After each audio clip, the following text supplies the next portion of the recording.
പെരുമ്പാവൂർ കുന്നുവഴിയിൽ വൻ കഞ്ചാവ് വേട്ട. 33 കിലോയോളം കഞ്ചാവുമായി 3 വെസ്റ്റ് ബംഗാൾ സ്വദേശികൾ പോലീസ് പിടിയിലായി. പെരുമ്പാവൂർ കുന്നുവഴിയിൽ തിങ്കളാഴ്ച രാവിലെയാണ് കഞ്ചാവുമായി 3 വെസ്റ്റ് ബംഗാൾ സ്വദേശികളെ പിടികൂടിയത്.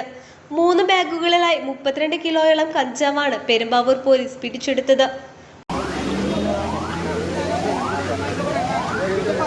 പല രീതിയിൽ പലരും പല കാര്യങ്ങളും ആക്കാൻ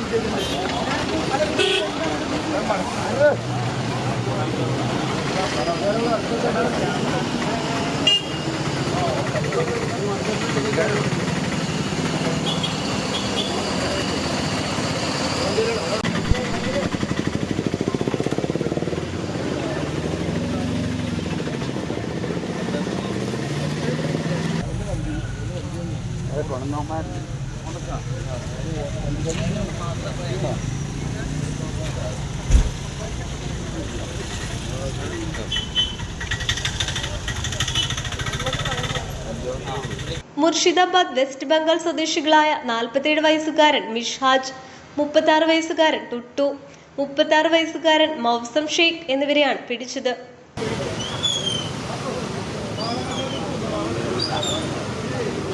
ന്യൂസ് ബ്യൂറോ, വാഴക്കുളം.